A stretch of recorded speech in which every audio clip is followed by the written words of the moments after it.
Bonjour à vous très chers téléspectateurs des Zonards Télévision, bienvenue dans ce nouveau décryptage de ce 29 janvier 2026. Nous allons parler de la situation sécuritaire à l'est de la République démocratique du Congo pendant que les affrontements ont repris dans les territoires de Uvira dans la province du Sud Kivu du côté des États-Unis d'Amérique.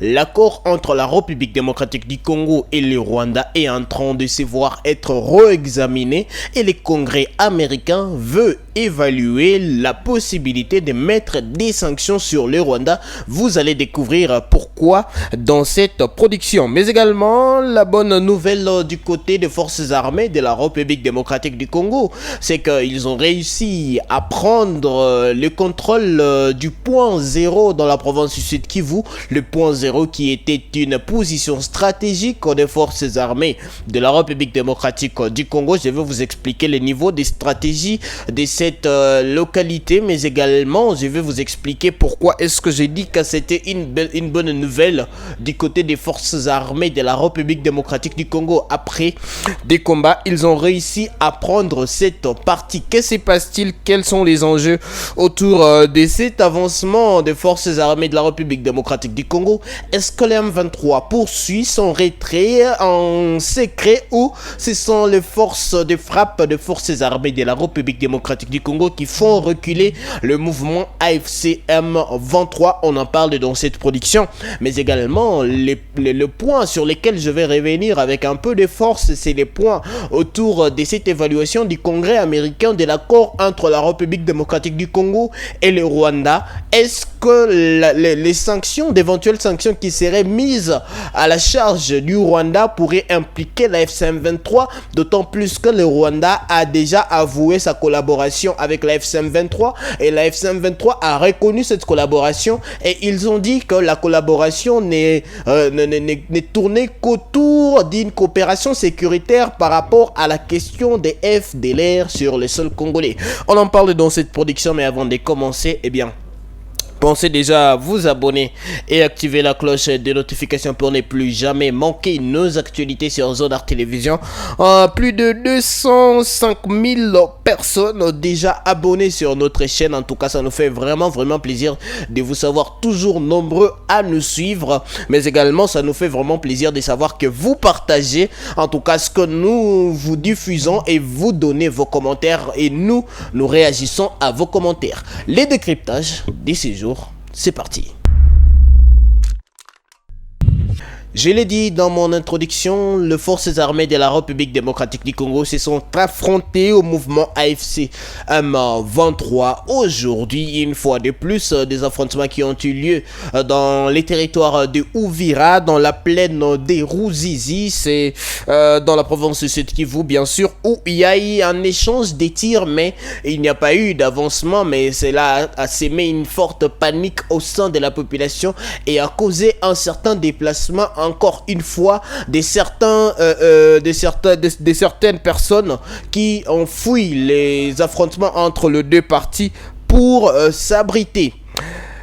Nous allons également parler, comme je le disais dans cette production, de la prise du point zéro par les forces armées de la République démocratique du Congo. Le point zéro, comme je le disais tantôt, quand le point zéro est passé sous le contrôle de l'FCM23 il y a quelques jours, j'avais dit que c'était une position très stratégique de forces armées de la République démocratique du Congo, parce que avant de se retirer, le mouvement FCM23 avait avancé vers les points zéro. Ils ont pris les points zéro et qu'est-ce qu'ils ont fait? Ils ont pris des munitions. C'était une position stratégique des forces armées de la République démocratique du Congo parce que c'était une localité qui coordonnait les opérations dans la province du Sud Kivu.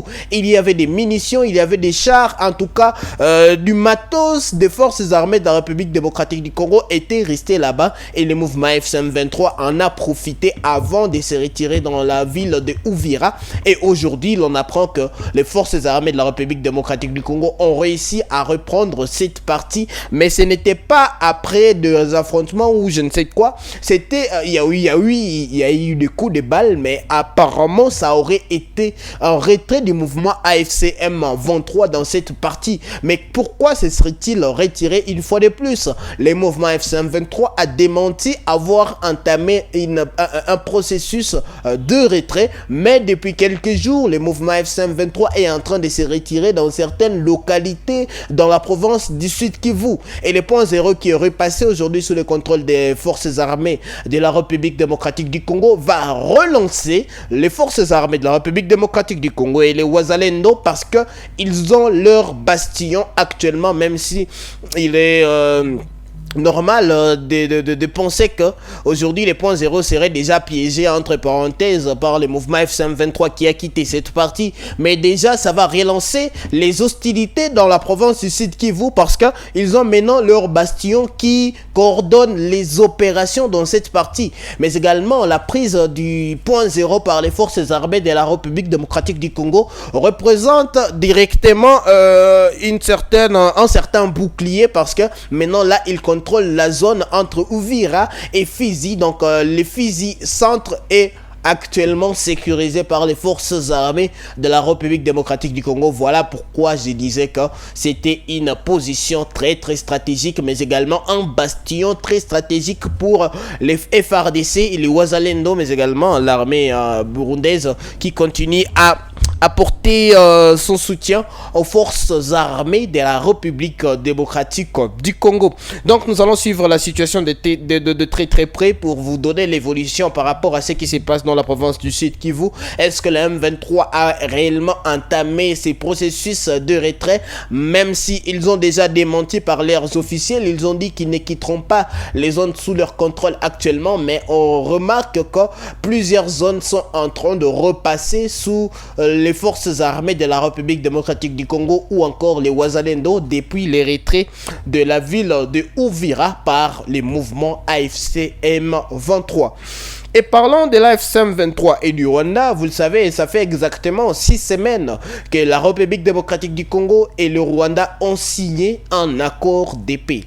Et lequel accord de paix prévoyait qu'il y ait restauration de l'autorité de l'État par Kinshasa dans toutes les zones sous le contrôle de la FCM23, mais également l'accord prévoyait qu'il y ait traque des FDLR avec une armée mixte, pas une armée américaine, je le signale très bien, parce que Donald Trump n'a jamais eu l'intention d'envoyer des troupes américaines sur les sols congolais. C'est d'ailleurs ce qu'espérait Kinshasa lorsqu'ils ont voulu commencer le processus avec Washington. Ils espéraient que Donald Trump pouvait envoyer des troupes américaine pour pouvoir finir la guerre à l'est de la République démocratique du Congo. Mais c'était très loin de là. Parce que aujourd'hui, on commence à voir l'accord qui a été signé entre la RDC et le Rwanda était un accord d'essai, un accord politique d'essai pour voir ce qui allait se passer. Parce que selon Donald Trump, eh bien, ils ont signé cet accord pour que les deux parties puissent devenir conscientes et chercher la paix et la sécurité dans leur localité. Ça, c'est ce qu'avait dit Donald Trump. Mais est-ce que c'est ce qu'espérait Kinshasa? Et aujourd'hui, le Congrès américain a saisi les dossiers. Vous avez très bien suivi ce qui s'est passé. Le Congrès américain est aujourd'hui en train d'évaluer la possibilité de mettre des sanctions sur le Rwanda. Pourquoi mettre les sanctions sur le Rwanda? Parce que déjà, après la déclaration du Rwanda de soutenir la FCM23, après la reconnaissance du Rwanda d'avoir des troupes sur les sols congolais, eh bien le Rwanda est aujourd'hui considéré comme comme si ils ont mené une invasion en République démocratique du Congo et violé l'intégrité territoriale de la République démocratique du Congo, comme cela a toujours été clamé par la classe politique de la République démocratique du Congo. Ça veut dire que actuellement ce qui se passe aux États-Unis d'Amérique, c'est de pouvoir remanier l'accord entre la RDC et le Rwanda de sorte que cet accord soit revisité et qu'il y ait maintenant un plan de mise en œuvre de tout ce qui avait été signé, parce que la mise en œuvre, chaque jour qui passe, elle devient de plus en plus compliquée, et c'est comme ça que Félix Tshisekedi est en train de chercher un moyen de se rapprocher de João Lorenzo. D'ailleurs, pour information, je ne dirais pas pour parenthèse, mais pour information, Félix Tshisekedi est attendu une fois de plus à Luanda. Depuis le lancement de son processus pour mener un dialogue inclusif, Joao Lorenzo est entré en scène.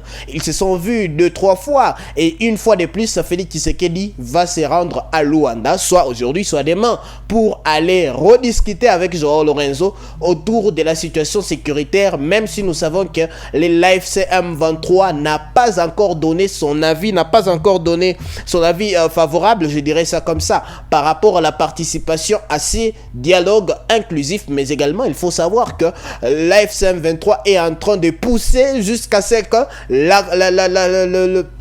le processus de Doha soit relancé. Donc, le Congrès américain est en train d'examiner les choses et ils ont été clairs.